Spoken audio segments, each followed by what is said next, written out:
Olá, boa tarde, bem-vindo a mais um Mercado e Companhia. Veja os destaques de hoje.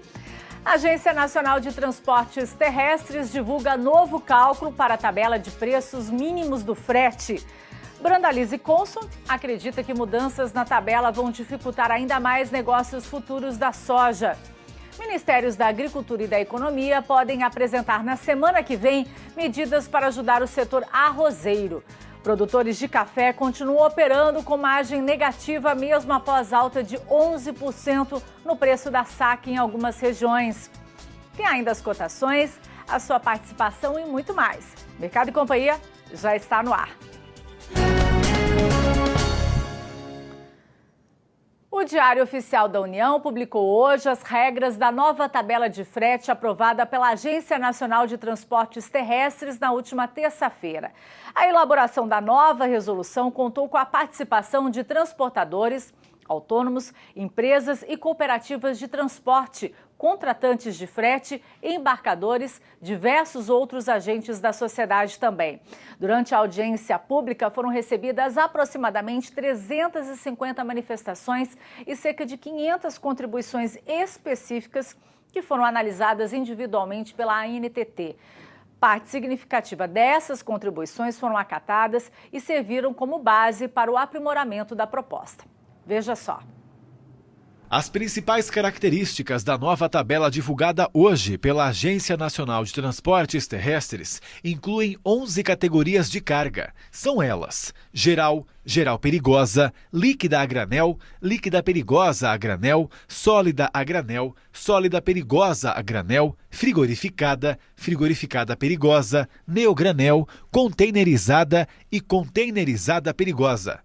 A alteração do formato da tabela não sendo mais por faixas de distância, mas por meio da aplicação de novo cálculo em reais por viagem, multiplicando a distância em quilômetros pelo coeficiente de deslocamento somado ao coeficiente de carga e descarga. Tabela para carga-lotação. Parâmetros de cálculo baseado em pesquisa de preços a nível nacional. Inclusão do seguro do veículo. Tabela específica para a contratação apenas de veículo trator. Não integram o cálculo do piso mínimo de frete, lucro, pedágio, valores relacionados às movimentações logísticas complementares ao transporte rodoviário de cargas com o uso de contêineres e de frotas dedicadas ou fidelizadas, despesas de administração, alimentação, tributos, taxas e outros itens. Os valores dos itens acima só podem ser acrescentados ao piso mínimo por acordo entre as partes. A nova tabela também trouxe mudanças na fiscalização, nas infrações e nas penalidades. Quem contratar o serviço abaixo do piso mínimo de frete pode sofrer multa de R$ 500 a R$ 10.500. Os responsáveis por ofertarem a contratação do transporte rodoviário inferior ao piso mínimo de frete podem sofrer multa de R$ 4.975. E os responsáveis por impedirem, obstruírem ou dificultarem o acesso às informações e aos documentos solicitados pela fiscalização podem sofrer multa de R$ 5.000. E para explicar para a gente o que muda na prática com essa nova resolução, nós vamos até Cuiabá, Mato Grosso, conversar com o presidente do Movimento Prologística, Edeon Vaz. Edeon, uma das principais mudanças é um novo cálculo em relação à cobrança, não é? Boa tarde aí, bem-vindo ao Mercado e Companhia.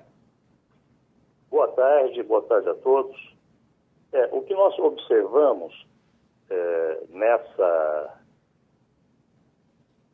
resolução que foi apresentada hoje, foram algumas alterações em relação aos cálculos por quilômetro rodado para cada tipo de atividade de transporte.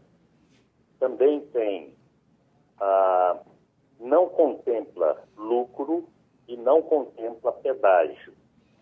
Então, é um valor que seria, de fato, o piso mínimo do frete. Nós temos agora que avaliar a reação dos transportadores autônomos, que a gente só vê uma correção efetiva quando for implementado o chamado DPE, que é o Documento de Transporte único eletrônico. Até lá, nós vamos ainda ter o intermediário, que é o profissional que faz a intermediação na captação dessa carga. Então, nós explicarmos agora detalhadamente o que foi feito, eu acho que dificilmente o nosso telespectador vai conseguir capturar isso. O que eu posso dizer é o seguinte: a tabela ela está próxima do que vinha sendo praticado. Eles desdobraram, criaram novas categorias, o que veio responder a uma solicitação que foi feita pelos transportadores. Mas nós temos agora que, com muita cautela, divulgar esses valores, uma vez que existem processos em andamento no Supremo Tribunal Federal, e essa tabela já foi dito várias vezes, ela não resolve o problema do transportador e muito menos do setor produtivo. Edeon, quem não respeitar a tabela, a gente viu aí, também pode sofrer multa de até R$ 10.500, é isso. Então, a princípio, é preciso respeitar essa tabela para não sofrer sanções. Exatamente. Tem que se respeitar a tabela que vai ser devidamente distribuída com valores no dia 20, né?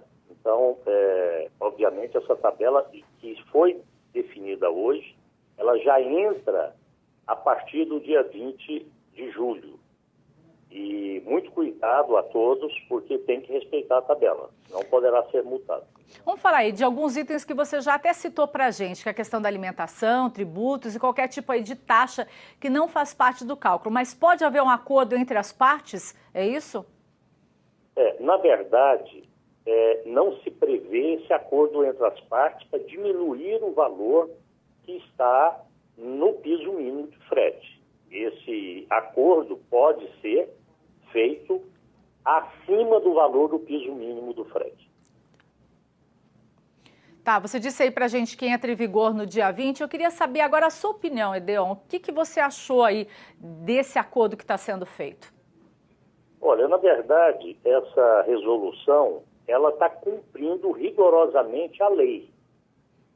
A Lei 13.103, ela define detalhadamente o que tinha que ser feito. Então, ela está cumprindo a lei. Se ela está um pouco abaixo, um pouco acima dos valores, ela está dentro da lei, dentro daquilo que o governo preconizou como sendo uma metodologia para cálculo desse piso mínimo do frete. Volto a reiterar, nós estamos falando de piso mínimo. Nós não estamos falando de valor de mercado. Mercado é uma coisa. Essa tabela é o piso mínimo do frete. Você falou aí pra gente, entra em vigor a partir do dia 20, né? Então, fica válido até quando? Existe uma validade para essa tabela? Essa tabela, ela poderá ser reajustada quando o diesel subir acima de 10%. Do valor que foi considerado nessa tabela. Então, quando tiver esse aumento de 10%, ela será reajustada. Ela terá um novo reajuste daqui a 6 meses, porque ela é semestral. Ela vai ter daqui a 6 meses, depois de novo, na próxima data base, que seria 20 de julho do próximo ano. Hoje o assunto principal que a gente está tratando aqui no Mercado e Companhia é a nova tabela de frete e o impacto aí nos custos de produção do agro brasileiro. Estamos em momentos aí de preparação da safra de soja 2019-2020. Com essas alterações, vão impactar esse setor? É isso que a gente quer saber. E sobre isso a gente conversa agora com o Vlamir Brandalize, analista de mercado, e a gente quer saber, Vlamir, o custo do produtor vai ficar mais alto aí com essa nova tabela? Boa tarde, bem-vindo. Boa tarde, Kelly. Boa tarde a todos. Olha, Kelly, realmente essa tabela, ela pressiona o custo de produção aí do produtor. E quanto mais tempo de porto ele tiver, mais peso vai ter essa tabela. A tabela está intimidando os negócios, está dificultando a negociação da safra nova. Só para ter uma ideia, nesse ano nós estamos aí com menos de 30 milhões de toneladas negociadas. antecipadas, e o normal seria mais ou menos umas 45 milhões de toneladas nesse momento, ou seja, estamos com um atraso de umas 15 milhões de toneladas de negócios. Então, isso pode ser um problema para o produtor lá na colheita, que vai ter muita soja para negociar, e essa tabela aí acaba assustando todo mundo e complicando a vida do produtor, do pessoal que vende insumos, está atrapalhando todo mundo, né? Brandalize, alguns levantamentos mostram que o tabelamento do frete anterior aumentou aí em quase 40% os custos com fertilizantes e travou as negociações futuras de grãos. Isso deve se repetir aí nesse momento? Como é que você vê essa questão?